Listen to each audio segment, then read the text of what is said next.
മുൻ സമുദായങ്ങൾ നശിപ്പിക്കപ്പെട്ടു പോയവരുണ്ട്. എത്രയോ ആളുകൾ നമ്മൾ പെട്രയെ കുറിച്ച് പറയും. ജോർഡാനിന്റെ ഭാഗമാണ് പെട്ര. ജോർഡാനിന്റെ ഈസ്റ്റിലേക്ക്, നോർത്ത് ഈസ്റ്റിലേക്ക്, സൗദി അറേബ്യയുടെ നോർത്ത് വെസ്റ്റിലേക്ക് മദായിൻ സാലിഹ്, അതിനിപ്പുറത്ത് പെട്ര.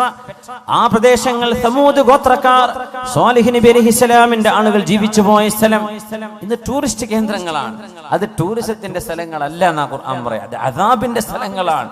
നിങ്ങൾ അതിലൂടെ കടന്നു പോകുമ്പോ ഇല്ല അൻതും ബാഖൂൻ, കരഞ്ഞുകൊണ്ടല്ലാതെ സ്വഹാബികളെ ഇതിലെ കടന്നു പോകരുത് എന്ന് നബി തങ്ങൾ തബൂക്കിലേക്ക് പോകുമ്പോൾ പറഞ്ഞു കൊടുത്തിട്ടുണ്ട് സല്ലല്ലാഹു അലൈഹി വസല്ലം. ആ മലകൾ വലിയ വലിയ പർവ്വതങ്ങളാണ് അവര് വീടുകളാക്കി കൊത്തിയെടുത്തത്. ഇന്നൊന്ന് വെറുതെ നെറ്റിലൊന്ന് പെട്ര എന്ന് അടിച്ചു നോക്കിയാൽ കാണാൻ പറ്റും. സമൂദുകാർ യൻഹിതൂന മിനൽ ജിബാലി ബുയൂത, അവര് പർവ്വതങ്ങളെ തുരന്ന് വീടുണ്ടാക്കിയവരാണ് എന്ന് ഖുർആൻ പറഞ്ഞതിനെ ശരിക്കും കാണണമെങ്കിൽ ഒരു ഗൂഗിൾ ഇമേജസിൽ പെട്ര, PETRA, പെട്ര എന്നടിച്ചു കൊടുത്താൽ മനസ്സിലാവും. സമൂദുകാരുണ്ടാക്കി വെച്ച മലകൾ, പർവ്വതങ്ങളെ വീടുകളാക്കി മാറ്റിയ ഇന്നും അവിടെ നിലനിൽക്കുന്ന ആരെങ്കിലും പിന്നെ അവിടെ പോയി പാർത്തോ? ആരും പാർത്തില്ല. എന്തേ? ആ സമുദായം നശിപ്പിക്കപ്പെട്ടു പോയവരാണ്. പിന്നെ ആരും അവിടെ അനന്തരെടുത്തിട്ടില്ല. വാപ്പാന്റെ വീട് വലിയ വലിയ മാമലകളാണ്, വലിയ ജനലും വാതിലുമുള്ള വലിയ വീടുകളായി, കോട്ടകളാക്കി ഇവർ പണിതത്. ആരെങ്കിലും പാർത്തോ? ഇല്ല. അല്ലാഹു നശിപ്പിച്ചു. ഇറ്റലിയുടെ ഭാഗമായ ഒരു സ്ഥലമുണ്ട്, പ്യൂംപി എന്ന് പറയുന്ന സ്ഥലം. പ്യൂംപി വ്യഭിചാരം പച്ചയായി തെരുവുകളിൽ വ്യഭിചാരം നടത്തിയ ആളുകളാണ്. ആ വ്യഭിചാരത്തിൽ പ്രത്യേകത, എല്ലാ അങ്ങാടികളുടെ ചുമരുകളിലും പുരുഷനും സ്ത്രീയുടെയും നഗ്നമായ രൂപങ്ങളും ചിത്രങ്ങളും പച്ചയായി എഴുതി വെച്ചിരുന്ന, ചിത്രപ്പണിയെടുത്തിരുന്ന പ്യൂംപി എന്ന് പറയുന്ന നാട്ടുകാർ, ഇറ്റലിക്കാരാണ്. ആ നഗരം അള്ളാഹു നശിപ്പിച്ചത്. ഇന്ന് അവിടെ ചരിത്രാവശേഷിപ്പുകളുണ്ട്. എന്താ? ആ പ്യൂംപിയിലേക്ക് കടക്കുമ്പോ ചെറിയ മക്കളെ, അതൊരു ഒരു മ്യൂസിയം സിറ്റിയാണിന്ന്. അല്ലാഹു തആല പാറകൾക്കുള്ളിലെ തിളച്ചുമറിയുന്ന ഭൂമിക്കുള്ളിലെ ലാവ, അഗ്നിപർവ്വതം ഉണ്ടാകുമ്പോഴുണ്ടാകുന്ന ലാവ പ്യൂംപി നഗരത്തിലേക്ക് അടിച്ചു വന്ന് വ്യഭിചാരത്തിൽ ഏർപ്പെട്ടിരുന്ന ആണിന്റെയും പെണ്ണിന്റെയും ദേഹത്തിലൂടെ ആ ചുട്ടുപൊള്ളുന്ന കുഴമ്പ് പോലെയുള്ള പാറയുടെ, അള്ളാഹുവിന്റെ ഈ ലാവയുടെ ആ ഒരു ലായനി ദേഹത്തു കൂടെ കവിഞ്ഞു പോയപ്പോ കിടന്ന കിടപ്പിൽ കല്ലുകളായി മാറിയ മനുഷ്യന്മാർ. ഇന്നും ആ മ്യൂസിയം പോലെയുള്ള ഈ പ്യൂംപിയിലേക്ക് ചെറിയ കുട്ടികളെ കൊണ്ടുപോകില്ല. എന്തേ? ആണും പെണ്ണും പച്ചയായി തോന്നിവാസം ചെയ്തുകൊണ്ടിരിക്കുന്ന നേരത്ത് അവരുടെ ദേഹത്തു കൂടെയാണ് ഈ അദാബ് വന്നത്. അവരങ്ങനെ കല്ലായി ഉറച്ച്, കൈ വായ തുറന്ന്, കൈ പൊക്കി വെച്ച്, കാല് പൊക്കി വെച്ച്, കമിഴ്ന്ന് കിടന്ന് ഇങ്ങനെയൊക്കെ കിടക്കുന്ന മനുഷ്യ കോലങ്ങൾ. ഇന്നും മനുഷ്യന്റെ രൂപം അതുപോലെ ആ തടി അങ്ങ് കല്ലായി പോയി. പ്യൂംപി ഒന്ന് ഗൂഗിൾ ഇമേജ് നോക്കൂ. പ്യൂംപിയിലെ മനുഷ്യന്മാർ അത് കാണേണ്ട. അദാബ് എങ്ങനെ വന്നു എന്ന് അല്ലാഹു പറയുന്നുണ്ട്. അല്ലാഹു സുബ്ഹാനഹു വ തആലയുടെ അദാബ് വന്ന അത്ഭുതങ്ങൾ ഒരുപാടില്ലേ ലോകത്ത്. എന്തേ? അല്ലാഹു തിന്മകളെ പൊറുപ്പിക്കൂല. ഹബീബായ നബിയുടെ ദുആയുണ്ട് ഉമ്മത്തിന് വേണ്ടി. ആ ദുആയുടെ ബലത്തിലാണ് അല്ലാഹു പെട്ടെന്നുള്ള അദാബ് ഇറക്കാത്തത്. വിശുദ്ധ നബി തങ്ങൾ പറഞ്ഞു, ഇന്നമാ ഹലകല്ലദീന മിൻ ഖബ്ലികും, നിങ്ങളുടെ മുൻഗാമികൾ നശിക്കാൻ കാരണം. അബൂ ദാവൂദ് റഹ്മഹുല്ലാഹ് സുനനിൽ കൊണ്ടുവന്ന ഹദീസ്, നിങ്ങളുടെ മുൻഗാമികൾ അല്ലാഹു നശിപ്പിച്ചത്, ഒരു മനുഷ്യൻ തന്റെ കൂട്ടുകാരൻ തിന്മ ചെയ്യുമ്പോ നീ അത് ചെയ്യല്ലേ എന്ന് പറയും. കള്ളുടിക്കുന്നോട് നീ കുടിക്കല്ലേ എന്ന് പറയും. വ്യഭിചരിക്കുന്നവോട് വ്യഭിചരിക്കല്ലേ എന്ന് പറയും. പെണ്ണുങ്ങളുടെ പിന്നാലെ നടക്കുന്നോട് നീ ചെയ്യല്ലടോ, മോശല്ലേ എന്ന് പറയും. പിന്നെ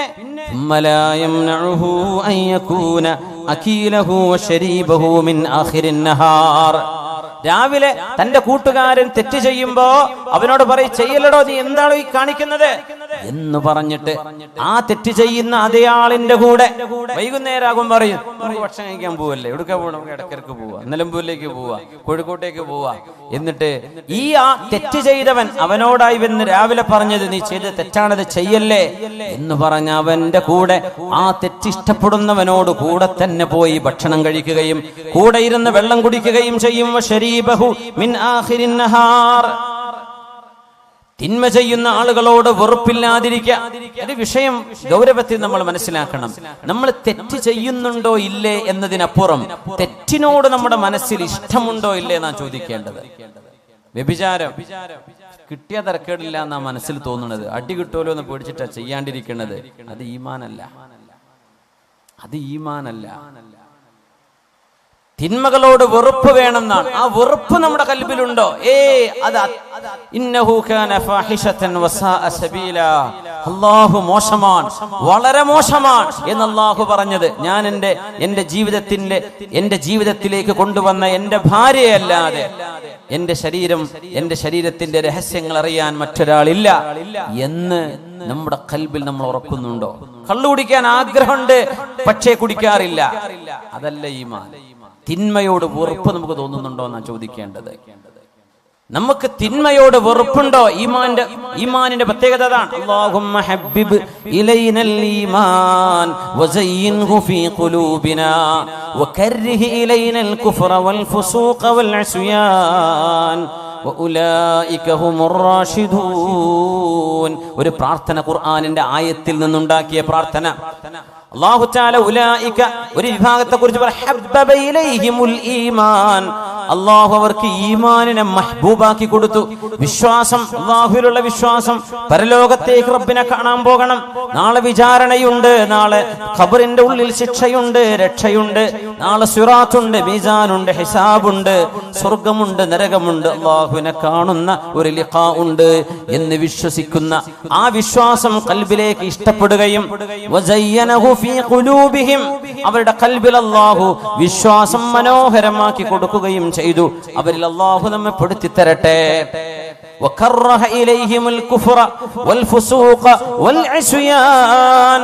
പാപം ചെയ്യുന്നതും തോന്നിവാസം ചെയ്യുന്നതും അവിശ്വാസവും നിരീശ്വരവാദവും പറയുന്നതും പ്രവർത്തിക്കുന്നതും ചിന്തിക്കുന്നതും അവരുടെ ഖൽബിലേക്ക് അല്ലാഹു വെറുപ്പാക്കി കൊടുത്തു. റബ്ബിനോട് നമ്മൾ അത് ചോദിച്ചു വാങ്ങണം. അല്ലാഹുമ്മ ഹബ്ബിബ് ഇലൈനൽ ഈമാൻ വസയ്യിൻഹു ഫീ ഖുലൂബിനാ വകർരിഹ് ഇലൈനൽ കുഫ്റ വൽ ഫുസൂഖ വൽ അസ്യാൻ. തിന്മകളോട് വെറുപ്പുണ്ടാവലാണ് ഈമാനിന്റെ അടയാളം. ഇപ്പൊ ലോട്ടറി അടിച്ചാൽ എനിക്ക് അടിക്കാത്തോണ്ട് കുഴപ്പമില്ല, അടിച്ചു കഴിഞ്ഞാൽ ഞാൻ ഏതെങ്കിലും മൂലയിൽ മസല ഉണ്ടാക്കിയിട്ട് അത് ഹലാലാക്കും എന്നാണ് കൽബിന്റെ ഉള്ളിലുള്ളതെങ്കിൽ ഈമാനില്ല. കിട്ടാത്തോണ്ടാണ്, അടിച്ചു കിട്ടിയൊക്കെ എന്തെങ്കിലും മസല ഉണ്ടാക്കിയിട്ട് ആ കാശ് അങ്ങോട്ട് കയ്യിലാക്കും. ഇതാണ് നമ്മുടെ ഉള്ളിലിരിപ്പെങ്കിൽ അതല്ല ഈമാൻ. കള്ളുടിയന്മാരെ കാണുമ്പോഴേ എൻ്റെ ടേസ്റ്റ് എന്താണെന്ന് അറിയാൻ പൂതി ഉണ്ടായിരുന്നു, നടക്കൂലല്ലോ. ആ പൂതി വരാൻ പാടില്ല. വ്യഭിചാരം, ഒരുത്തങ്ങൻ വന്ന് പറയടോ ഞാൻ മറ്റോളെ ചാടിച്ചു, ഇവിടെ ചാടിച്ചു, എന്നെ കൊണ്ട് പറ്റിയിട്ടില്ലല്ലോ എന്നാ തോന്നണതെങ്കിൽ ആ പറയണോന്ന് ഈമാനില്ല. വെറുപ്പ്, തിന്മയോട് വെറുപ്പ് വരണം എന്നാണ്. അതാണ് ഈമാൻ. അത് നമുക്ക് വരുന്നുണ്ടോ എന്നാ വിഷയം. തിന്മയോട് വെറുപ്പ് എന്ത് മുമ്പ് കൊണ്ടുവന്ന് വെച്ചാലും ഞാൻ തൊടൂല എന്നതാണ്.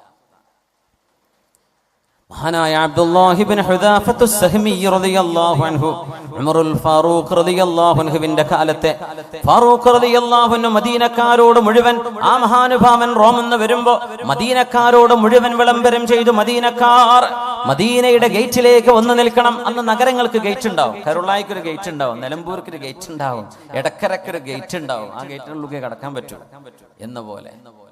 ഇവിടെ നമുക്ക് നമ്മുടെ നാട്ടിൽ ഗേറ്റൊന്നും ഉണ്ടായിട്ടില്ല. പക്ഷെ അറബ് രാജ്യങ്ങളിൽ സമർക്കന്ദിലും ബുഖാറയിലും ഇന്ന് പോയാൽ കാണാൻ പറ്റും പഴയ കാലത്തെ അവരുടെ കോട്ടയുടെ മതിലുകൾ. ഒരു നഗരത്തിന് ഭിത്തി ഉണ്ടാവും. മദീനക്കന്ന് ഭിത്തിയുണ്ട്.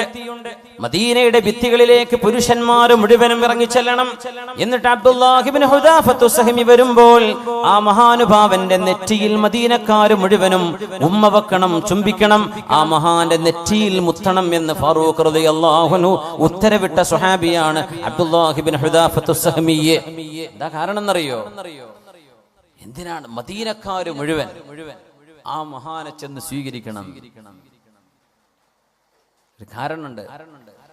റോമക്കാരുമായി നടന്നൊരു യുദ്ധത്തിൽ ഒരുപാട് മുസ്ലിമീങ്ങളെ അവര് ബന്ദികളാക്കി പിടിച്ചപ്പോ മഹാനായ അബ്ദുല്ലാഹി ഇബ്നു ഹുദാഫത്തു സഹ്മി റളിയല്ലാഹു അൻഹുവിനെ പിന്തിരിപ്പിക്കാൻ ഏറ്റവും ഈമാനുള്ള ഒരാളെ, മുസ്ലിമീങ്ങളിൽപ്പെട്ട ഒരാളെ കൊണ്ടുവാ എന്ന റോമൻ എംപറർ ഉത്തരവിട്ടപ്പോ അന്ന് പിടിച്ചു കൊണ്ടുപോകപ്പെട്ടത് ഈ സ്വഹാബിയാണ്, അബ്ദുല്ലാഹി ഇബ്നു ഹുദാഫത്തു സഹ്മി റളിയല്ലാഹു അൻഹു. രാജാവ് ചോദിച്ചു, ഇസ്ലാം വിട്ട് ഇങ്ങോട്ട് ക്രിസ്ത്യാനി മതത്തിലേക്ക് വാ. ഞാൻ വരൂല. നിനക്ക് എന്റെ അധികാരത്തിന്റെ പകുതി ഞാൻ തരാം. എന്റെ അധികാരത്തിന്റെ പകുതി. പഞ്ചായത്തിന്റെ പകുതി അല്ലേ കൊടുക്കണത്? റോമൻ എംപയർ എന്ന് പറഞ്ഞാൽ ഇന്നത്തെ യൂറോപ്പ് മുതൽ തുർക്കി മുതൽ ഇറാഖ് വരെ ജോർഡാനിലൂടെ കടന്നു പോകുന്ന പ്രവിശാലമായ ലോകത്തിന്റെ പകുതി. ഇന്നൊരു വീട് വെച്ചരാന്ന് പറഞ്ഞാൽ ഞാൻ ക്രിസ്ത്യാനി ഏത് മതച്ചായിക്കോളൂ, എനിക്കൊരു വീട് കിട്ടിയാൽ മതി. ഇതാണ് മനുഷ്യന്മാരുടെ ഈമാന്റെ അവസ്ഥ. പാല് പാക്കറ്റ് കിട്ടിയാൽ ഞാൻ പോന്നോളാം. എന്റെ കിഡ്നി ചികിത്സക്ക് പൈസ കിട്ടിയാൽ അത് ആരാ തരുന്ന ഓരോ മതത്തിലേക്ക് ഞാൻ പോരാം എന്ന് പറയുന്ന ഒരു ഈമാനിന്റെ ദുർബലത ഈ മഹാന്റെ സംഭവമായി നമ്മൾ തുലനം ചെയ്യണം. എന്റെ രാജ്യത്തിന്റെ പകുതി തരാം, എനിക്ക് വേണ്ട, ഞാൻ വരില്ല. ഇസ്ലാം ഉപേക്ഷിക്കുന്നില്ലെങ്കിൽ നിന്നെ കൊല്ലുന്നു, കൊന്നോളൂ. അങ്ങനെ പിടിച്ചിട്ട് ഒരു കുരിശിൽ തറച്ചു. രാജാവ് പറഞ്ഞു അമ്പയ്യാം, പക്ഷെ ദേഹത്ത് കൊള്ളരുത്, പേടിപ്പിച്ചാൽ മതി എന്ന് പറഞ്ഞു. അദ്ദേഹം കൂളായിട്ട് കിടന്നു കൊടുത്തു. അവരങ്ങനെ അമ്പ ചെയ്തു. ഒരു കുലുക്കല്ല, ഒന്നും ചെയ്യേണ്ട, ഇറക്കിക്കൊള്ളു. പിന്നെ ചെയ്തതൊരു ഏറ്റവും വലിയ ക്രൂരതയാണ്. ആ മഹാനുഭാവനെ ജയിലിലടച്ചു, ഭക്ഷണം കൊടുത്തില്ല. 4 ദിവസം കഴിഞ്ഞ് ഭക്ഷണം ഇല്ലാണ്ട്. എന്നിട്ട് ഒരു കുപ്പി കള്ളും അതോടൊപ്പം പന്നിമാംസം, പോർക്ക്, പന്നിമാംസം വേവിച്ചതും കൊണ്ടുപോയി കൊടുത്തു, ജയിലിൽ കൊണ്ടുപോയി വെച്ചു കൊടുത്തു. ആ നേരത്ത് മഹാൻ പറഞ്ഞൊരു വാക്കുണ്ട്, അല്ലാഹുവേ, ഒരു മനുഷ്യൻ കുടുങ്ങുന്ന നേരത്ത് ഇത് ഹലാലാണെന്ന് നീ എനിക്ക് വിധിച്ചിട്ടുണ്ട്. അങ്ങനെയാണല്ലോ. വേറെ ഒരു ഭക്ഷണമില്ല, ഒന്നും കയ്യിലില്ല, ഒരു വെള്ളവുമില്ല, തൊണ്ട വരണ്ട് മരിക്കാൻ പോവാ. അങ്ങനത്തെ ഒരു ഘട്ടത്തിൽ അവനവന്റെ ജീവൻ നിലനിർത്താൻ മാത്രം ഒരു ഹറാം അള്ളാഹു അനുവദിച്ചു കൊടുക്കുന്നു. ഒരു ഘട്ടത്തിൽ ആ നേരത്തൊരു മാംസം അതേ ഉള്ളൂ, വേറെ ഒന്നും ഒരു ഭക്ഷണവും ലഭ്യമല്ല. ആ ഒരു പന്നിമാംസം കഴിച്ചില്ലെങ്കിൽ അവൻ ജീവൻ അപകടത്തിലാണ്, അവൻ മരിച്ചു പോകും. അങ്ങനത്തെ ഒരു ഘട്ടത്തിൽ അത് അനുവദി ഇല്ലാമത്തും എന്ന് ഖുർആൻ പറഞ്ഞതിനർത്ഥം അതാണ്. നിങ്ങൾക്കൊരു നിർബന്ധമായ ഒരു സാഹചര്യം. യൂറോപ്പിലേക്കൊക്കെ യാത്ര പോകുമ്പോ എത്രയോ ആളുകൾ ഷെങ്കൻ വിസ എടുത്ത് പോകും. ഫ്രാൻസും ജർമ്മനിയും ഇറ്റലിയും സ്വിറ്റ്സർലൻഡും ഒക്കെ കണ്ടുപോരാം. അവിടുത്തെ മീറ്റ് ഹലാൽ മീറ്റ് ആവണമെന്നില്ല, അവിടുത്തെ ചിക്കൻ ഹലാൽ ചിക്കൻ അല്ല. വേറെ നിർവാഹമല്ലല്ലോ എന്ന് പറഞ്ഞ് കഴിക്കും. വേറെ നിർവാഹം വെജിറ്റേറിയൻ കഴിക്കൂടെ, സീ ഫുഡ് കഴിച്ചൂടെ? അതിനെ പറ്റിയല്ലേ ഈ പറഞ്ഞത്. ജീവൻ അബ്ദുല്ലാഹിബ്നു ഹുദാഫത്ത് സഹ്മി ജയിലിലാണ്, കൊണ്ടുപോയി കൊടുത്തു. മഹാൻ ആ ഭക്ഷണത്തോട് രാജാവ് പരീക്ഷിക്കുകയായിരുന്നു ഈമാന്റെ അളവ്. നമ്മളിപ്പോ ഒന്ന് ആലോചിക്കണം മുഅ്മിനെ, എന്താ നമ്മളെ ഈമാനും നമ്മളും തമ്മിലുള്ള അവസ്ഥ എന്താണ്? ആ മഹാനൊരു വാക്ക് പറഞ്ഞവരുടെ മുമ്പിൽ, അല്ലാഹുവേ, ജീവിതത്തോട് മല്ലടിക്കുന്ന, മരണം മുന്നിൽ കാണുന്ന ഒരു മനുഷ്യന് ദാഹാർത്തനായവന്റെ മുമ്പിൽ നീ ഹറാമായ വെള്ളവും ഹറാമായ മദ്യവും നീ ഹലാല് പോലെ അനുവദിക്കുന്നുണ്ട് എന്ന് എനിക്കറിയാം റബ്ബേ. ഈ മാംസം എനിക്കിപ്പോൾ കഴിക്കൽ ഹലാലാണെന്ന് എനിക്കറിയാം. 4 ദിവസമായി ഞാൻ പട്ടിണിയിലാണ്. പക്ഷേ അല്ലാഹുവേ, ഈ മാംസവും നീ ഹറാമാക്കിയത് എന്നെ കൊണ്ട് കഴിപ്പിക്കുന്നത് കണ്ട്, ഞാൻ കഴിക്കുന്നത് കണ്ട് എന്റെ മതത്തോട്, ഞാൻ മതത്തിന്റെ വിശ്വാസങ്ങളോട് പിന്മാറി എന്ന് എന്നെ താറടിച്ചു കാണിക്കാൻ, അവർ സന്തോഷിക്കാൻ ചെയ്യുന്ന ഈ പരിപാടിക്ക് ഞാൻ കൂട്ടുനിൽക്കില്ല റബ്ബേ. ഞാൻ ഇങ്ങനെ മരിച്ചാലും അവരിങ്ങനെ ഇത് കണ്ട് സന്തോഷിക്കരുത്, ഞാൻ അവരെ സന്തോഷിപ്പിക്കാൻ അനുവദിക്കില്ല, ഞാനത് തൊടുന്നില്ല റബ്ബേ എന്ന് പറഞ്ഞ് അത് തൊടാതെ പോയ അബ്ദുല്ലാഹിബ്നു ഹുദാഫത്ത് സഹ്മി രാജാവ് വീണ്ടും ഇവിടുന്ന് പുറത്തിറക്കിയത്. 6-7 സ്വഹാബിമാരെ ഒരു വലിയൊരു ചെമ്പിൽ തിളച്ച എണ്ണയിൽ ജീവനോടെ കൊണ്ടുപോയിട്ടിട്ടുണ്ട്. നമ്മളൊക്കെ റോഹിംഗ്യൻ മുസ്ലിമീങ്ങളോട് ചെയ്യുന്ന അദാബ് കാണുമ്പോൾ മനസ്സൊക്കെ പടച്ചു പോകും. നമുക്ക് ഉറക്കം വരൂല, ആഴ്ചകളോളം ഭക്ഷണം കഴിക്കാൻ കഴിയില്ല റബ്ബേ. പാവം മനുഷ്യരോട് കാണിക്കുന്ന ക്രൂരത കണ്ടോ? സ്വഹാബികൾ അതിലേറെ സഹിച്ചു. 6-7 സ്വഹാബിമാരെ തിളച്ച എണ്ണ തിളപ്പിച്ചിട്ട് ജീവനോടെ അവിടെ പിടിച്ചു വെക്കപ്പെട്ട സ്വഹാബിമാർ പറഞ്ഞു, അബ്ദുല്ലാ, നീ പിന്മാറിയില്ലെങ്കിൽ നിന്നെ ഇതാണ് ഞങ്ങൾ ചെയ്യാൻ പോകുന്നത്. അദ്ദേഹം കരഞ്ഞു. എന്തിനാ കരച്ചിലെന്ന് ചോദിച്ചു. ഞാൻ കരയുന്നത് എനിക്കൊരു ശരീരമല്ലേ ഉള്ളൂ, ഇതൊന്ന് നിങ്ങൾ ഇട്ട് കഴിഞ്ഞാൽ എന്റെ തടി തീർന്നില്ലേ? എനിക്ക് ഇങ്ങനെ ഒരു 1000 ശരീരം ഉണ്ടായിരുന്നെങ്കിൽ ഞാൻ കൊതിച്ചു പോവുകയാണ്. ഒന്നല്ലേ ഉള്ളൂ, ആ സങ്കടത്തോടാണ് ഞാൻ കരയുന്നത്.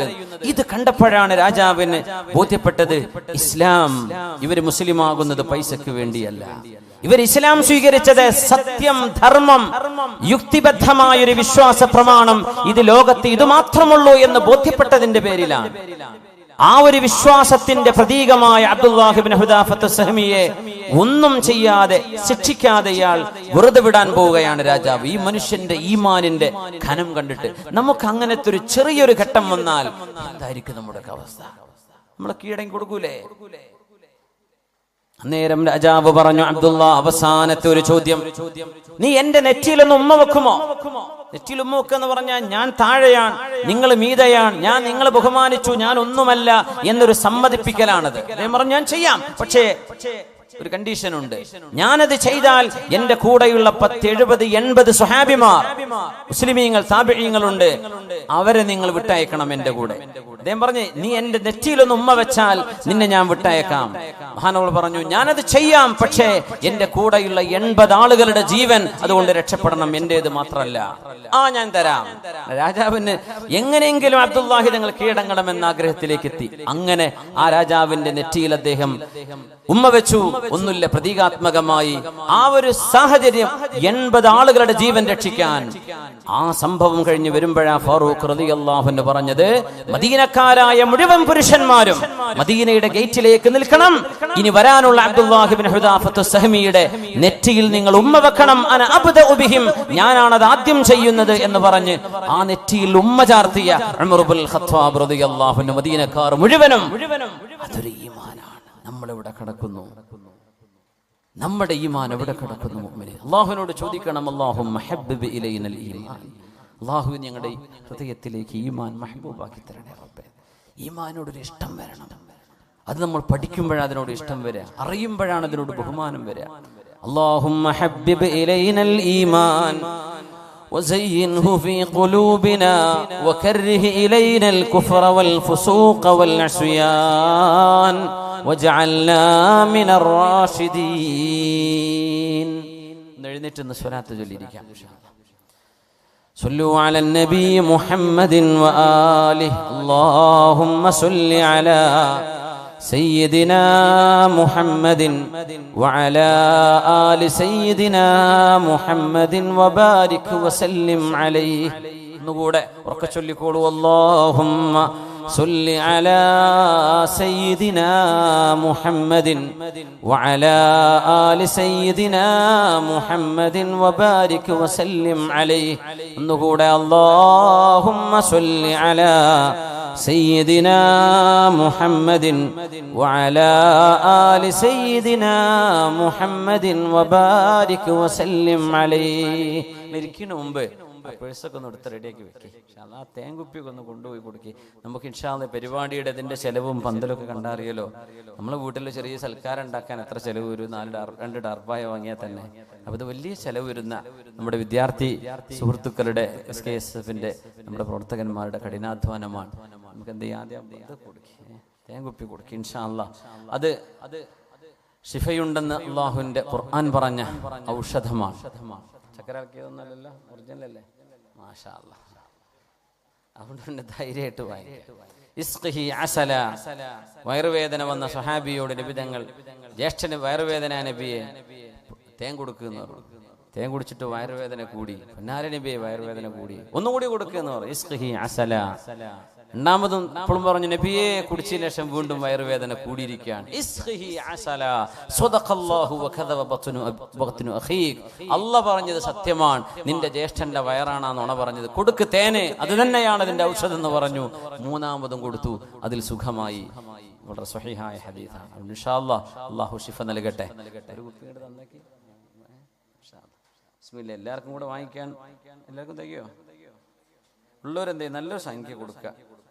ഒരു 500-ൽ കുറയാത്തൊക്കെ കൊടുത്താൽ നമുക്ക് ഏകദേശം നമ്മുടെ ചെലവിലേക്കൊക്കെ കിട്ടുമെന്നും പറയാൻ പറ്റൂല അല്ലേ? ഉണ്ടാവോ? ബിസ്മില്ലാ. ഒന്ന് ഞാൻ എടുത്തു, ബാക്കി എന്ത് ചെയ്യാം? എല്ലാവരും വാങ്ങിക്കും. ബിസ്മില്ലാ. നമ്മൾ അരികൂട്ട് ഇങ്ങനെ തേൻ കൊടുത്തിട്ട് ഞാൻ വിളിച്ചു നോക്കിയപ്പോൾ അവർക്ക് തേൻ്റെ കാര്യം മുതലായിട്ടില്ല എന്നാണ്. ഓരോരുത്തർ 50-ഉം 10-ഒക്കെ കൊടുത്തിട്ട് വാങ്ങിയ തേൻ കുപ്പി തരൂല പറയാൻ വയ്യല്ലോ സംഘാടകർക്ക്. അപ്പം അങ്ങനെ ആയിപ്പോകരുത്. ഒരു വാങ്ങിയത് തന്നെ പിന്നെ കടായിപ്പോയി. അപ്പം അങ്ങനെ ആയി പോകരുതേ. എല്ലാവരും ഒന്ന് സഹകരിക്കണേ. നിങ്ങളൊന്നും പിന്നെ ഇങ്ങനെ കിട്ടിക്കോണമെന്നില്ല. ഇവിടെ എന്ത് ചെയ്യുക? അള്ളാഹിന്റെ ഹദറത്തിലേക്ക് എത്തിയ സ്ഥലിക്ക് എന്ത് ചെയ്യുക? നന്നായിട്ട് സഹായിക്കുക. ആ പ്രയാസങ്ങളും ബുദ്ധിമുട്ടൊക്കെ അല്ലാഹു തആല സലാമത്താക്കി തരട്ടെ. ഒരു 500 മിനിമം എന്ന് ഞാൻ പറയാം. പറ്റുന്നവര് അല്ലാത്തവര് നിങ്ങളടുത്ത് അതിൽ താഴെ ഉള്ളൂ, വേറെ ഒന്നും നിങ്ങളടുത്തില്ല, അള്ളാഹുക്കും നിങ്ങൾക്കും അറിയാം. എന്നാൽ പിന്നെ നിങ്ങൾ പറ്റുന്ന കൊടുക്കുക ഇൻഷാ അല്ലാഹ്. അപ്പോൾ അള്ളാഹു ഖൈറാക്കി തരട്ടെ. സഹോദരിമാരുടെ ഭാഗത്തേക്ക് കൊണ്ടുവരണ്ട, അവർ ഭാഗത്തേക്കുണ്ട്. എല്ലാവർക്കും തികയോ? അത് കഴിഞ്ഞിട്ട് മതി, ബാക്കി നമുക്ക് ബക്കറ്റ് കൊടുക്കാം ഇൻഷാ അല്ലാഹ്. ആർക്കെങ്കിലും സ്വതക്ക ചെയ്യാൻ താല്പര്യമുണ്ടെങ്കിൽ ഇൻഷാ അല്ലാഹ് അള്ളാഹു തൗഫീഖ് ചെയ്യട്ടെ. അതുകൊണ്ട് മുഅ്മിനേ, ബിസ്മില്ലാഹിർ റഹ്മാനിർ റഹീം. لعن الذين كفروا من بني إسرائيل على لسان داود وعيسى بن مريم ذلك بما عصوا وكانوا يعتدون كانوا لا يتناهون عن منكر فعلوه لبئس ما كانوا يفعلون. സൗണ്ട് പെർഫെക്റ്റ് ആണ്. സൂറത്തുൽ മാഇദ ഒരു വിഭാഗം ആളുകളെ 2 പ്രവാചകന്മാർ ശപിക്കാൻ കാരണം കാനൂ ലാ യതനാഹൗന അൻ മുൻകരിൻ ഫഅലൂഹു, അവർ ചെയ്തുകൊണ്ടിരിക്കുന്ന തിന്മകളെ അവരാരും എതിർക്കാത്തവരായിരുന്നു, കണ്ടില്ലെന്ന് നടിക്കുകയായിരുന്നു. നമ്മുടെ ചുറ്റുവട്ടത്ത് കൂട്ടുകാരെ പറ്റി അറിയും. ചിലർ പറയില്ലേ, ഓനെ കുറച്ച് അഫയർ പ്രശ്നമുണ്ട്, ഓൻ പെണ്ണിന്റെ ആളാണ്, ഓൻ കള്ളിന്റെ ആളാണ്, ഓൻ മയക്കും വരുന്ന്, ഒന്ന് മയങ്ങനുണ്ട്, ഓൻ പെയിന്റ് അടിക്കുന്നുണ്ട്, ഓൻ അതുണ്ട്. പല പെയിന്റ് പണിനെ കുറിച്ചല്ല പറഞ്ഞത്, മയക്കും വരുന്നതിന്റെ പല കോഡ് ഭാഷകളുണ്ട്. സുബ്ഹാനല്ലാഹ്. ഇതറിയുന്ന കൂട്ടുകാരെ അത് ഓൻ ചെയ്തോട്ടെ, ഞാൻ ചെയ്യണില്ലല്ലോ. അങ്ങനെയല്ല, നീ അത് ചെയ്യല്ലടാ. നീ ഇങ്ങനെ മരിച്ചാൽ അള്ളാന്റെ അടുത്ത് മയക്കുമരുന്ന് അഡിക്ഷനിൽ നീ നിന്റെ മലക്കുൽ മൗത്ത് നിന്റെ റൂഹിനെ പിടിച്ചാൽ നീ പോകുന്ന നരകത്തിലേക്കല്ല. യുഹ്ശറുന്നാസു അലാ മാ മാതു അലൈഹി, നിങ്ങൾ എങ്ങനെയാണോ മരിക്കേണ്ടത് അങ്ങനെയാണ് നാളെ പരലോകത്ത് പുനർജന്മം നൽകുക. അല്ലാഹു കാത്ത് രക്ഷിക്കട്ടെ. അപ്പൊ നീ ഇങ്ങനെ മരിച്ചാൽ നിനക്ക് അദാബല്ലടോ, നാളെ നിന്റെ പരലോകം എന്നേക്കുമായുള്ള നിന്റെ ഒരു ജീവിതം ഒരു നേരത്തെ ഒരു ആസ്വാദനം കൊണ്ട് നീ നശിപ്പിക്കണോ? കൂട്ടുകാര് പറയണം. കൂട്ടുകാര് സുഹൃത്തിനോട്, പെണ്ണ് പെണ്ണിനോട്, ആണിനോട്, കൂട്ടുകാരോട്, കൂട്ടുകാരികൾ കൂട്ടുകാരികളോട് തിന്മയിൽ നിന്ന് മോചിപ്പിക്കണം. ബോയ് ഫ്രണ്ടും ഗേൾ ഫ്രണ്ടും ഉള്ള ആൾക്കാരൊക്കെ ഉണ്ടാവും, അവർക്കറിയാം, കൂട്ടുകാർക്കറിയാം, അവർ വലിയ രസത്തിലാ പറയാം, അതും അവന്റെ ഫ്രണ്ട് നമുക്കറിയാം. നീ എന്തെങ്കിലും ഇടപെട്ടോ, അവരോട് പറഞ്ഞോ ഇത് തിന്മയാ, ചെയ്യരുത്, അരുതാത്തതാണ്, അല്ലാഹു ഇഷ്ടപ്പെടില്ല. ഒരു വിവാഹത്തിലൂടെയുള്ള ഒരു കുടുംബജീവിതമല്ലാതെ വഴിവിട്ട ഈ ബന്ധങ്ങൾ പാടില്ല എന്ന് നീ പറഞ്ഞോ നിന്റെ കൂട്ടുകാരനോട്, നിന്റെ കൂട്ടുകാരിയോട്. ഒരു വിഭാഗം ശപിക്കപ്പെട്ടു. ശപിച്ചു എന്ന് പറഞ്ഞാൽ എന്താ? അള്ളാഹുവിന്റെ റഹ്മത്ത് അവർക്ക് കിട്ടൂല എന്നല്ലേ. റഹ്മത്ത് കിട്ടാതിരുന്നാൽ അവരുടെ കൂടെയുണ്ടാകുന്നത് പിശാചാണ്. പിന്നെ അവരുടെ തലയിൽ പലതും വരും. മക്കളെ അറുത്തു കൊല്ലുന്നതും, കാമുകന് വേണ്ടി ഭർത്താവിനെ തലക്കടിച്ചു കൊല്ലുന്നതും, വീടും കുടുംബവും നാടും എല്ലാം ഉപേക്ഷിച്ച് ഒരു നേരത്തെ തലക്ക് പിടിക്കുന്ന ഒരു ഭ്രാന്ത് കൊണ്ട് പ്രേമം തലക്ക് കയറി 2 കുഞ്ഞിന്റെ ഉമ്മയും 3 കുഞ്ഞിന്റെ ഉമ്മയും, 2 കുഞ്ഞിന്റെ വാപ്പയും 3 കുഞ്ഞിന്റെ വാപ്പയും ഇറങ്ങി ഓടുന്നതും പിശാച് തലയിൽ കയറിയത് കൊണ്ടല്ലേ. ഒരു നേരം ബോധം ഉണ്ടെങ്കിൽ ഇത് ചെയ്യോ? അവസാനം കുറച്ചു നേരം കഴിഞ്ഞ് പെട്രോൾ കഴിഞ്ഞ് വണ്ടി നിൽക്കുമ്പോഴാ ഓർമ്മ വരും, എന്തിനിപ്പോ ഞാൻ ഇതൊക്കെ ചെയ്തത്, ഇത്രേ ഉണ്ടായിരുന്നുള്ളൂ, ഇതിനാണിപ്പോ ഞാൻ ഈ ലോകം മുഴുവൻ ഇളക്കി മറിച്ചത്, കോടതി വരാന്തകളും ഒച്ചപ്പാടും ബഹളങ്ങളും ഒക്കെ ഉണ്ടാക്കിയത് ഇതിനായിരുന്നോ എന്ന് തിരിച്ചറിയുമ്പോഴേക്കും കാര്യം കൈവിട്ടു പോയിട്ടുണ്ടാകും. കാനൂ ലാ യതനാഹൗന അൻ മുൻകരിൻ ഫഅലൂഹു, അവര് ചെയ്യുന്ന തിന്മകൾ കാണുമ്പോൾ അവരാരും അത് എതിർക്കാറില്ലായിരുന്നു. നബി തങ്ങൾ പറഞ്ഞല്ലോ സല്ലല്ലാഹു അലൈഹി വസല്ലം, രാവിലെ തിന്മകൾ ചെയ്യുന്ന ആളുകളെ കാണുകയും അവരെ എതിർക്കുകയും ചെയ്യുന്നവർ അവരോടൊരു വെറുപ്പ് തോന്നാതെ വൈകുന്നേരം അവരുടെ കൂടെ ഇരുന്ന് ഭക്ഷണം കഴിക്കുന്നവരായിരുന്നു. അതുകൊണ്ടാണല്ലോ അനഹുമുല്ലാഹു വഹവലഹും ഖിറദതൻ വഖനാസീർ, അല്ലാഹു അവരെ കുരങ്ങുകളായും പന്നികളായും രൂപം മറിച്ചത്. അതിന് കാരണം തിന്മകളോടൊരു വെറുപ്പ് തോന്നാത്തത്. നമുക്കാദ്യം തിന്മകളോട് വെറുപ്പ് തോന്നണം. ബാങ്ക് പലിശയാണ്, ബാങ്ക് ജോലി പലിശയുമായി ബന്ധപ്പെട്ട ജോലിയാണ്, അള്ളാഹുവിനോട് യുദ്ധം ചെയ്യുന്ന പരിപാടിയാണ്. അത് ഏത് രാഷ്ട്രീയ സംഘടനക്കാർ നേതൃത്വം കൊടുത്താലും ബാങ്ക് പരിപാടി നമുക്ക് പാടില്ലാത്തതാണ്. അത് ഹറാമ് തന്നെ. അതിനൊന്നും നമ്മൾ സംഘടനകളോ രാഷ്ട്രീയ പാർട്ടികളോ ഉണ്ടാക്കി അതിന്റെ പിന്നാലെ കൂടി വലിയ സംഭവമാക്കേണ്ട ഒരു കാര്യമില്ല. അത് ഹലാലും ഹറാമും ആഖിറവും പരലോകവും ഇല്ലാത്ത ഒരു വിഭാഗം ആളുകൾ ലോകത്ത് എന്നുണ്ടാവും. അവര് നടത്തിക്കോട്ടെ. നമ്മൾ പറഞ്ഞു ഒരു ജോലിയും കിട്ടിയില്ല, ബാങ്ക് ജോലി കിട്ടിയ നാട്ടില് ബാങ്ക് മാനേജറായി ജോലി കിട്ടിയ ഞാൻ കയറുമായിരുന്നു. റെക്കമെൻഡേഷൻ നടക്കുക. നമ്മുടെ പാർട്ടി നേതാവ് ഉണ്ടല്ലോ, ജില്ലാ നേതാവിന്റെ കാല് പിടിച്ചേക്കാം.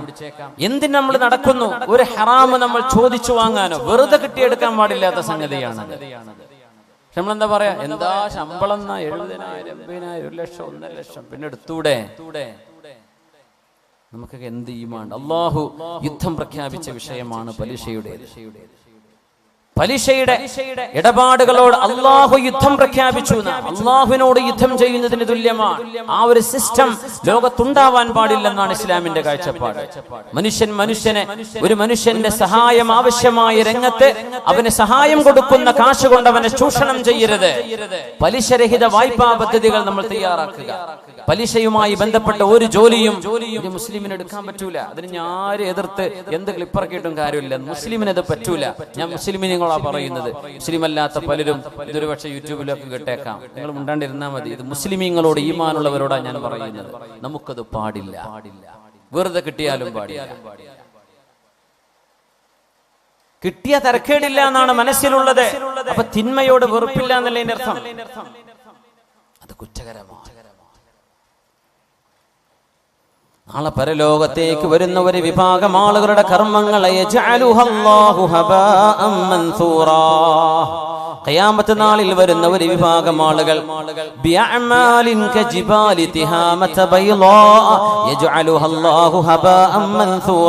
മഹാനായ സൗബാൻ റളിയല്ലാഹു അൻഹു ഉദ്ധരിക്കുന്ന ഹദീസ്, സ്വഹീഹായ ഹദീസ്. ഒരു വിഭാഗം ആളുകളുടെ കർമ്മങ്ങൾ മലകളോളം വരുന്ന അമലുകളുമായി വരുന്നവര്. മലകളോളം നമുക്കൊക്കെ നമ്മളെ അമല് ഈ സ്റ്റേജിന്റെ തറയോളം ഉണ്ടാവും. അല്ലാഹു അലം. മലകളോളം അമലുമായി വരുന്നവര് അല്ലാഹു പൊടിപൊടിയാക്കി കളയുമെന്നാണ്. അല്ലാഹു സ്വീകരിക്കൂല. ഭയങ്കരമായ ദിക്റും സലാത്തും ഹജ്ജും കൊല്ലം ഉംറയും ഒക്കെ ചെയ്തിട്ടുണ്ട്. റമദാനിൽ ഹറമിൽ കുത്തിയിരിക്കുന്ന ആളാ. നാട്ടില് വട്ടിപ്പലിശേനെ പരിപാടി. ഒരു കാര്യമില്ല. ആകാശങ്ങ് പോയി. എയർലൈൻസിൽ ലാഭായി എന്ന് മാത്രം, വേറൊന്നും കിട്ടിയില്ല. ട്രാവൽസ് يجعلها الله هباء منثورا جلهم لنا صفهم لنا يا رسول الله لئلا نكون منهم ونحن لا نعلم. നബിയെ അത് ആരാണെന്ന് പറഞ്ഞു തരുമോ? നബിയെ ആരാണ് അല്ലാഹു അങ്ങനെ കർമ്മങ്ങൾ സ്വീകരിക്കാതെ പോകുന്നവർ? ആരുടെ അമലാണ് അല്ലാഹു സ്വീകരിക്കാത്തത്? ഞങ്ങൾ പറഞ്ഞു കൊടുത്തു. ആരാണെന്നറിയുമോ? നമ്മൾപ്പെട്ടവരെ, നമ്മുടെ ആശയങ്ങളുള്ളവരെ, ഇസ്ലാമിന്റെ ഭാഷയിൽ സംസാരിക്കുന്നവരെ.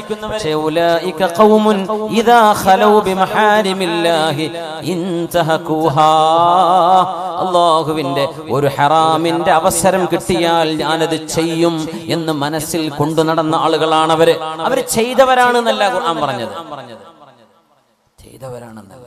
ദീനിന്റെ നേതൃത്വം കൊടുക്കുന്നവരെ ഉസ്താദുമാര് വരും. മുഅല്ലിം ചെറിയ ക്ലാസ്സിലെ 1ാം ക്ലാസ് മദ്രസ പഠിപ്പിക്കുന്ന ആള് മുതല്, അങ്ങ് സ്വദർ മുതല്, വഅദ് പറയുന്ന ആള് മുതല്, മുദർരിസ് മുതല്, ഖാദി മുതല്, ഖാദിൽ ഖുദാത്ത് മുതല്, എല്ലാവിധ മുഫ്തിമാരുടെ മുഫ്തിമാര് മുതല്, എല്ലാ ലോകത്തിന്റെ പണ്ഡിതന്മാര്, വിദ്യാർത്ഥിനികള് മുഴുവൻ, ഇൽമിനുമായി ബന്ധപ്പെട്ട മുഴുവൻ ആളുകൾ ഒക്കെ ഭയങ്കരമാണ്. പക്ഷേ ഇദാ ഖലൗ ബിമഹാരിമില്ലാ, ആരാരും അറിയില്ല എന്ന് കണ്ടാൽ ഒരു തെറ്റിന് അവസരം കിട്ടിയാൽ അവരത് ചെയ്യുന്ന മനസ്സുള്ളവരായിരുന്നു. അത്തരം ആളുകളുടെ അമല് എത്ര വലിയ അമലാണെങ്കിലും അല്ലാഹു സ്വീകരിക്കില്ലെന്ന് പരിശുദ്ധ റസൂൽ സ്വല്ലല്ലാഹു അലൈഹി വസല്ലം. എന്താ അതിന്റെ വിഷയം എന്നറിയോ? ഈമാൻ കടന്നിട്ടില്ല. എന്തേ? തെറ്റ് ചെയ്യാൻ അവസരം ഇല്ലാത്തതുകൊണ്ടൊന്നും കുരുത്തക്കേടില്ലാണ്ട് പോയതാണ്. നേരെ മറിച്ച് വ്യഭിചാരത്തിന്റെ അവസരമുള്ള ഒരു സാഹചര്യത്തിൽ ജീവിച്ച ഒരാൾ വേണമെങ്കിൽ കിട്ടും, വേണമെങ്കിൽ വിളിച്ചാൽ ഇറങ്ങി വരും. അല്ലെങ്കിൽ തിന്മയുടെ സാഹചര്യം റെഡിയാണ്. അല്ലെങ്കിൽ മദ്യപാനം, അല്ലെങ്കിൽ മയക്കുമരുന്ന് പറ്റിയ ടീമുണ്ട്. നമ്മുടെ നാടുകളിലുള്ള, എനിക്കറിയില്ല ഇവിടുത്തെ നമ്മുടെ നെടുങ്കയത്തിന്റെ അവസ്ഥ എന്താണെന്ന് അറിയില്ല, ഞാൻ ഇവിടെ വന്ന് നോക്കിയിട്ടൊന്നുമില്ല. പക്ഷേ ഒരുവിധം ടൂറിസ്റ്റ് കേന്ദ്രങ്ങൾ, വെള്ളച്ചാട്ടവും തടാകങ്ങളും ഒക്കെ ഉള്ളൊരു കാടുകള് ഒക്കെ കള്ളും കുപ്പിയായിരിക്കും ഉണ്ടാവുക. സുബ്ഹാനല്ലാഹ്. മനുഷ്യന്മാര് കയറി കള്ളുടിക്കാൻ വരിക. പുഴയിലൊക്കെ വെള്ളം കുറഞ്ഞാൽ ആ നല്ല രസമുള്ള തണുത്ത കാറ്റടിച്ച് വീശുന്നിടത്ത് പോയിരിക്കാൻ നല്ല രസമാണ്. ഇവിടെയൊക്കെ നല്ല പുഴ ഉണ്ടല്ലേ, കേരളയിലെ പുഴക്കല്ലേ. ചൂടുകാലങ്ങളിൽ അവിടെ പോകുന്നവര് കള്ളും കുപ്പിയിട്ടാ പിന്നെ വരുന്നത്. രാവിലെ ചെന്ന് നോക്കുമ്പോ ഇവിടെ നല്ല മദ്യം പൊളി മാത്രല്ല, അതിന്റെ കൂടെ കള്ളും കുടിച്ചിട്ടുണ്ട് എന്ന് പിന്നെ ചെല്ലുന്നവർക്ക് ബോധ്യപ്പെടുന്നു. അപ്പേ എന്താണിത്? ഒരവസരം കിട്ടാത്തത് കൊണ്ട് ഇവനൊന്നും ചെയ്തില്ല. പക്ഷേ അവസരം കിട്ടിയവരൊക്കെ അടിച്ചു പൊളിച്ചു. എനിക്കും അവസരമുണ്ടായിരുന്നെങ്കിൽ ഞാനത് ചെയ്യുമായിരുന്നു എന്നാണ് മനസ്സെങ്കിൽ ഇത്തരം ആളുകളുടെ അമലും അല്ലാഹു സ്വീകരിക്കില്ലെന്ന് മഹാനായ അഷ്റഫുൽ ഖൽഖ് റസൂലുള്ളാഹി സ്വല്ലല്ലാഹു അലൈഹി വസല്ലം. അതുകൊണ്ടാണ് തിന്മകളെ കാണുമ്പോൾ അത് ചെയ്യരുതേ എന്ന് പറയൽ ബാധ്യതയുണ്ട് നമുക്ക്. നമ്മുടെ നഫ്സിനോട് ആദ്യം പറയണം, പിന്നെ കൂടെയുള്ള ജനങ്ങളോട്. നമ്മൾ തെറ്റ് ചെയ്യാത്തവരായതുകൊണ്ടല്ല പറയണത്, നമ്മളൊക്കെ തെറ്റ് ചെയ്യുന്നവരാണ്. കുല്ലു ബിനി ആദമ ഖത്വാ വ ഖൈറുൽ ഖത്വാഈന തവ്വാബൂൻ. ആദം നബി അലൈഹിസ്സലാമിന്റെ മക്കളായ ആണും പെണ്ണും തെറ്റ് ചെയ്യും. തെറ്റ് ചെയ്യലല്ല വിഷയം. തെറ്റ് ചെയ്താൽ അവർ തൗബ ചെയ്യേണ്ടവരാണ്. തൗബ ചെയ്യാതെ ഇരിക്കുന്നവന്റെ കാര്യമാണ് വലിയ വിഷമുള്ളത്, പരിഭ്രമമുള്ളത്. ഖൈറുൽ ഖത്വാഈന തവ്വാബൂൻ. തെറ്റുകാരിൽ ഏറ്റവും നല്ലവര്, തെറ്റ് ചെയ്യുന്നവരിൽ ഏറ്റവും നല്ലവര് ആരാ? തെറ്റ് ചെയ്യുന്നവര് നല്ലവരുണ്ടോ? അതാരാ? അത്തവ്വാബൂൻ. അല്ലാഹുവിലേക്ക് തൗബ ചെയ്ത് മടങ്ങാൻ. റബ്ബേ പറ്റിപ്പോയി പടച്ചോനെ, ആ നേരത്തൊരു ബോധം ഉണ്ടായില്ല, മാപ്പാക്കി തരണേ റബ്ബേ. പടച്ചോനെ പുറത്തുതാ, അന്ന് വലിയ അറിവൊന്നും ഉണ്ടായിരുന്നില്ല റബ്ബേ, ഇതൊന്നും കേട്ടില്ലായിരുന്നു, എന്നോടാരും പറഞ്ഞു തന്നിട്ടില്ലായിരുന്നു റബ്ബേ. അങ്ങനെ ഒരു സംഘം കൂടി കോളേജിൽ നിന്ന് തുടങ്ങിയ ഏർപ്പാടുകളാണ്. അങ്ങനെ തിന്മ ചെയ്ത് ചെയ്ത് ചെയ്ത് മടുത്തു. തിന്മയിൽ ഒരു സമാധാനവുമില്ലാതെ ഒരു തിന്മ കഴിഞ്ഞാൽ മറ്റൊന്ന്. ഒരു വ്യഭിചാരം ചെയ്തവന് രണ്ടാമത് ചെയ്യാൻ തോന്നും, വേറൊരുത്തിനെ കിട്ടാൻ തോന്നും. അവളെ കഴിഞ്ഞാൽ വേറൊരുത്തിനെ വേണ്ടി വരും, അവള് കഴിഞ്ഞാൽ വേറൊരുത്തിയെ. ദുന്യാവുന്നവന്റെ ആശ തീരൂല. സുബ്ഹാനല്ലാഹ്. ഇതാണ് തിന്മകളുടെ അവസ്ഥ. ഒരിക്കലും മനസ്സമാധാനം തരില്ല. നേരെമറിച്ച് നീ നിക്കാഹ് ചെയ്ത് നിന്റെ ഭാര്യയാണ്, നീ നിക്കാഹിലൂടെ സ്വീകരിച്ച നിന്റെ ഭർത്താവാണ് സഹോദരി, അവരുടെ കൂടെയുള്ള ജീവിതത്തിൽ നിനക്ക് സംതൃപ്തി ഉണ്ടാകും. മറ്റേത് സംതൃപ്തിയില്ല. മനുഷ്യന്റെ ആഗ്രഹങ്ങൾ അടങ്ങാത്തത്, ഒരിക്കലും അടങ്ങാത്ത ഒരു വികാരജീവിയായി മനുഷ്യൻ അടിമപ്പെടുകയാണ്. എന്തിന്? തിന്മകൾ വാരിക്കൂട്ടാൻ വേണ്ടി മാത്രമോ? മഹാനായ ഉമർ ഇബ്നുൽ ഖത്താബ് റളിയല്ലാഹു തആല അൻഹു സക്കറാത്തിൽ കിടക്കുന്ന നേരത്ത് മഹാനായ ഉമർ റളിയല്ലാഹു അൻഹു മലക്കുൽ മൗത്തിനെ കാണാൻ പോകുന്ന നേരം ഏതാനും മിനിറ്റുകൾക്ക് മുമ്പ് വരെ സ്വന്തം കൂടെയുള്ള ആളുകളോട് ഉപദേശിച്ചു കൊടുത്ത മഹാനല്ലയോ ഫാറൂഖ് റളിയല്ലാഹു അൻഹു. ഫാറൂഖ് റളിയല്ലാഹു തആല അൻഹു യാ ലൈതനി يا ليت أمي لم تلدني يا ليتني ما عرفت الحياة يا ليتني ما توليت الخلافة. കണ്ണുകളിൽ നിന്ന് കണ്ണുനീര് വന്ന് മരണം മുന്നിൽ കാണുമ്പോ ഫാറൂഖ് റളിയല്ലാഹു അൻഹു പറഞ്ഞ വാക്കുകളാണത്. യാ ലൈത ഉമ്മി ലം തലിദ്നി, എന്റെ ഉമ്മ എന്നെ പ്രസവിച്ചില്ലായിരുന്നുവെങ്കിൽ. ആരായി പറയണത്? സ്വർഗത്തിലേക്ക് പോയിക്കോളൂ ഉമറേ, നിങ്ങൾ എന്റെ കൂടെ ഇങ്ങനെയാണ്. ശ്രദ്ധിക്കുന്നവരെന്റെ വലതു ഭാഗത്ത്, ഉമറേ നിങ്ങൾ എന്റെ ഇടതു ഭാഗത്ത്. നമ്മൾ ഇങ്ങനെ തോളിൽ പിടിച്ച് സ്വർഗത്തിൽ പോകും. ഹഖദാ യദ്ഖുലു സലാസത്തുനൽ ജന്ന എന്ന് പറഞ്ഞ റസൂലുള്ളാഹി സ്വല്ലല്ലാഹു അലൈഹി വസല്ലം. തങ്ങൾ പറയാ, എന്റെ ഉമ്മ എന്തിനെന്നെ പ്രസവിച്ചു, എന്തിന് ഞാൻ ജീവിച്ചു? യാ ലൈതനി മാ തവല്ലൈതുൽ ഖിലാഫ, എനിക്കെന്തിന് അധികാരം, എനിക്കെന്തിന് ഖിലാഫത്ത് വേണ്ടില്ലായിരുന്നു എന്ന് പരിതപിക്കുന്ന ഫാറൂഖ് റളിയല്ലാഹു. നമ്മളൊക്കെ പിന്നെ എന്താ പറയാ? ഫാറൂഖ് റളിയല്ലാഹു തആല അൻഹു പരിതപിച്ചു. ഫാറൂഖ് റളിയല്ലാഹു അൻഹു തൂബാ ലക യാ അമീറുൽ മുഅ്മിനീൻ വല്ലാഹി യാ ലൈത അയ്യാമക തതകറർ.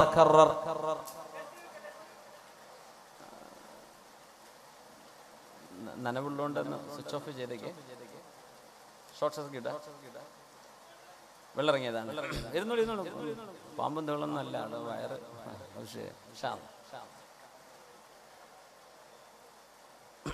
മഴയായതുകൊണ്ട് ശ്രദ്ധിക്കുക. അള്ളാഹു ഒരു ബുദ്ധിമുട്ടൊന്നും ഇല്ലാത്ത രീതിയിൽ ഇത് കഴിച്ചു കടത്തി തരട്ടെ. ആമീൻ.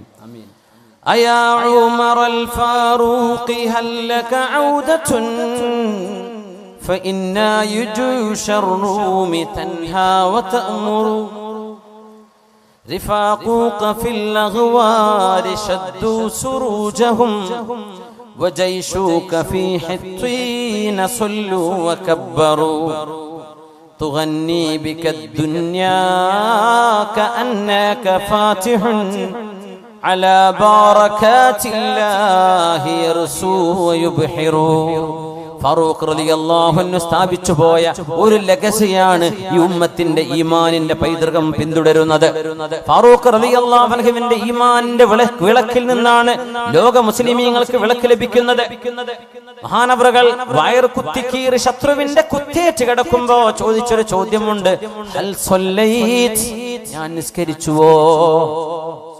സുബഹിക്ക് ഇമാമ് നിൽക്കുമ്പോഴാ മെഹ്റാബിലൂടെ ഒരാൾ കത്തിയുമായി വന്ന് ഫാറൂഖ് തങ്ങളുടെ വയറിന് 9 കുത്തുകുത്തിയത്. ഫാറൂഖ് റളിയല്ലാഹു അൻഹു അങ്ങനെ വീണതാണ്. നിസ്കാരം പൂർത്തിയാക്കിയിട്ടില്ല. ബോധം തെളിഞ്ഞപ്പോ ചോദിച്ചത് ഡോക്ടറെടുത്ത് കൊണ്ടുപോയോ എന്നല്ല, ഹൽ സല്ലൈത്, ഞാൻ എന്റെ സുബഹി അത് ഞാൻ മുഴുവനാക്കിയോ, എന്റെ സുബഹി ഞാൻ നിസ്കരിച്ചോ? ഹൽ സല്ലൈത്. അവര് പറഞ്ഞു, യുഈനുകല്ലാഹു വതുസല്ലി, ഉമറേ അല്ലാഹു നിങ്ങളെ നിസ്കരിക്കാൻ സഹായിക്കും, നിങ്ങൾ നിസ്കരിച്ചേക്കും, പേടിക്കണ്ട. വയറങ്ങട്ട് പൊളിഞ്ഞു കിടക്കുക, കുടൽമാലകൾ മുഴുവൻ മുറിഞ്ഞു പോയി. ഗ്ലാസ് വെള്ളം കൊടുത്തു, പുറത്തു വന്നു. അപ്പൊ ചോരയിൽ വന്നപ്പോൾ ആൾക്കാർ വിചാരിച്ചത് ചോരയാണോ അറിയില്ലല്ലോ. അപ്പൊ പാല് കൊടുത്തു, നോക്കുമ്പോ ആ പാൽ അതുപോലെ ചോരയിൽ കടന്നു. അപ്പൊ മനസ്സിലായി ഇത് രക്ഷപ്പെടൂല. ഹൽ സല്ലൈത്. ആ നേരത്ത് മഹാൻ പറഞ്ഞൊരു വാക്കുണ്ട്, അസ്വലാത്ത് അസ്വലാ, നിസ്കാരം നിസ്കാരം.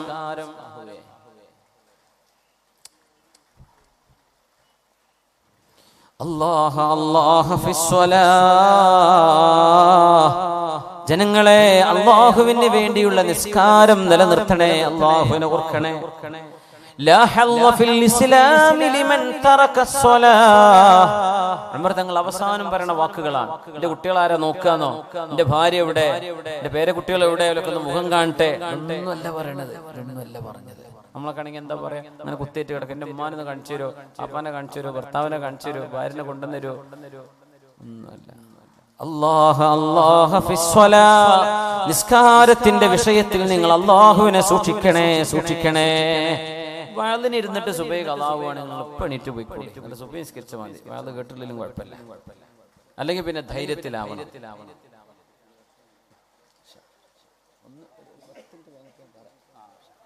അല്ലാഹ അല്ലാഹ ഫിസ്വലാ. നിസ്കാരത്തിന് തടസ്സമാവാൻ പാടില്ല ഒന്നുമേ. ഒരു പരിപാടിയോ ഒരു സമ്മേളനമോ നമ്മുടെ ഒരു കല്യാണമോ വിവാഹം നടക്കണമെന്ന് നിസ്കാരം, പുതിയണ്ണനും നിസ്കാരമില്ല, മേക്കപ്പ് ചെയ്തിരിക്കല്ലേ, പുതിയാപ്പിളക്കും നിസ്കാരമില്ല, അമ്മായിമാക്കും നിസ്കാരമില്ല, അമ്മോശനും നിസ്കാരമില്ല, ഒക്കെ അങ്ങനെ ചിരി ഓണാക്കി ഇരിക്കന്നെ രാവിലെ മുതൽ വരുന്നവരെ സ്വീകരിക്കാൻ. ഓതുണ്ടാക്കിയിട്ടില്ല, നിസ്കരിച്ചിട്ടില്ല, എന്താ പിന്നെ കല്യാണത്തിന്റെ കഥ? ആ ആദ്യ രാത്രി കാളരാത്രിയല്ലേ, നിസ്കാരമില്ലാതല്ലേ കൊണ്ടുവന്ന്. സുബ്ഹാനല്ലാഹ്. പുതിയനോട് നിസ്കരിച്ചോ എന്ന് ആരെങ്കിലും പറയില്ല, ആരെങ്കിലും ചോദിക്കണ്ടേ, ഓക്കുന്ന നിസ്കാരം വേണ്ടെന്ന അവസ്ഥ എന്ന വിചാരം. ഓള് പുതിയണ്ണല്ലേ.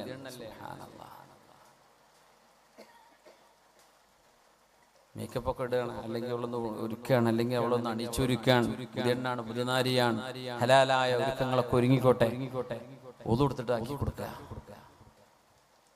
അവള് നിസ്കരിക്കട്ടെ. ളുഹൂറും അസ്റും മഗ്രിബും ഇശാവും ഒക്കെ നിസ്കരിക്കട്ടെ. സുബഹിയും വേണം. കല്യാണത്തിന്റെ തലേന്ന് സുബഹി ഉണ്ടാവില്ല, അന്ന് ഉച്ചക്ക് ളുഹൂറുമില്ല, അസ്റുമില്ല, മഗ്രിബും ഇശാവും ആവണമെന്നല്ല. അല്ലോ പെരുങ്കല്യാണം എന്ന് പറഞ്ഞിട്ടിരിക്കല. കല്യാണത്തിന് പോയോലും വന്നോലും അവർക്കും നിസ്കരിച്ചു. സുബ്ഹാനല്ലാഹ്, എന്ത് കല്യാണം, എന്ത് സന്തോഷം. അമൃതങ്ങൾ വയറ് കുത്തിക്കീറപ്പെട്ട് പൊളിഞ്ഞു കിടക്കുകയാണ്. അപ്പൊ പറഞ്ഞ വാക്കാണിത്, ലാ ഹല്ല ഫിൽ ഇസ്ലാമി ലിമൻ തറക അസ്സലാഹ്. നിസ്കാരം ഒഴിവാക്കിയവന് അല്ലാഹുവിന്റെ ഇസ്ലാമിൽ യാതൊരു സ്ഥാനവുമില്ലല്ലോ. എത്ര സ്വതക്കയും ദാനം കൊടുക്കുന്നു, നിസ്കരിക്കൂല, ആ മനുഷ്യന് പുല്ലുവിലയാണ് ദീനി. എന്നിട്ട് പറഞ്ഞു, മൻ ഹഫിള സ്വലാത ഹഫിളഹുല്ലാഹ്. നിസ്കാരം നഷ്ടപ്പെടാതെ സൂക്ഷിക്കുന്നവരെ അല്ലാഹു സൂക്ഷിക്കുന്നതാണ്. അല്ലാഹ് രക്ഷിക്കും. ഭരണാധികാരിയോ പോലീസ് പട്ടാളൊന്നല്ല, അല്ലാഹുവിന്റെ രക്ഷ വരും നിസ്കരിക്കുന്നവർക്ക്. വമൻ ളയ്യഅ സ്വലാത ളയ്യഅഹു അല്ലാഹ്. നിസ്കാരം നഷ്ടപ്പെടുത്തുന്നവരെ അല്ലാഹു നഷ്ടപ്പെടുത്തി കളയും. ഉമർ തങ്ങൾ പറഞ്ഞ വാക്കാണ്. ഉമർ തങ്ങൾ വഹി കിട്ടുന്ന ആളല്ല, പക്ഷെ വഹി പോലെ ഇൽഹാം കിട്ടുന്ന മഹാനാണ്. ഇന്ന മിൻ ഉമ്മതി ലമുഹദ്ദസീന വമുഖല്ലമീൻ എന്ന് നബി തങ്ങൾ പറഞ്ഞ മഹാനാണ് ഉമർ ഫാറൂഖ് റളിയല്ലാഹു അൻഹു. എന്നിട്ട് നമ്മൾ നിസ്കരിക്കണില്ല, നിസ്കരിക്കാതെ വേല കേട്ടിട്ടും കാര്യമില്ല. ഒരു വേല കേട്ടാണ് ഉറങ്ങി നിസ്കരിച്ചിട്ടില്ല, ഒരു കാര്യമില്ല.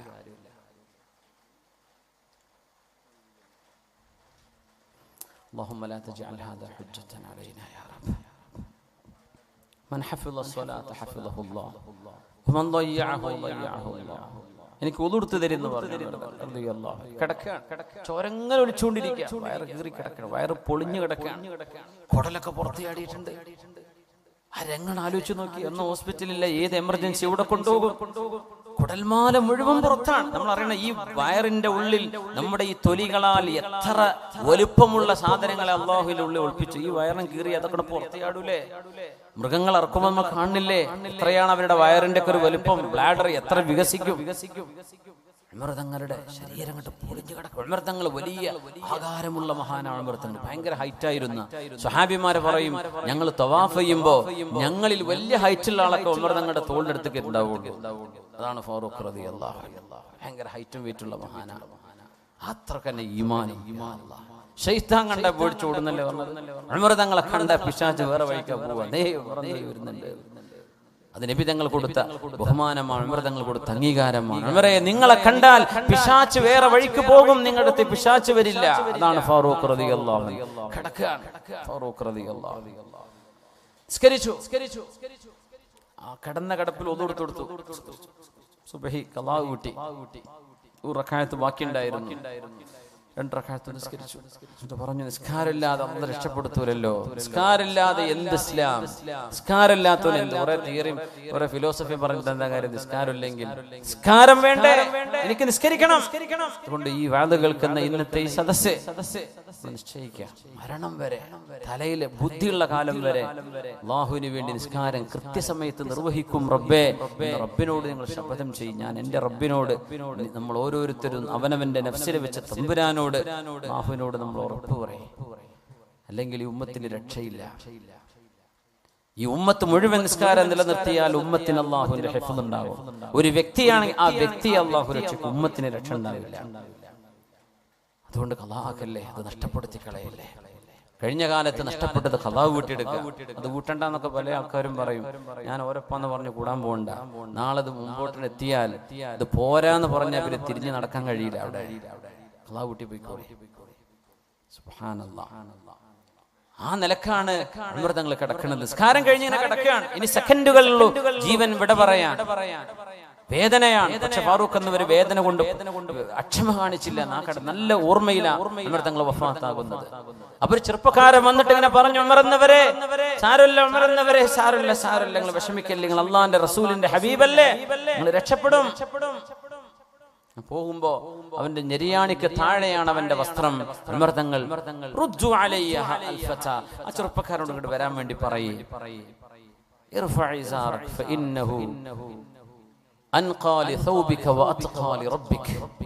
എന്റെ വസ്ത്രം നെരിയാണിക്ക് താഴെയാണ് മോനെ, ആ വസ്ത്രം മേലെ വെക്ക്.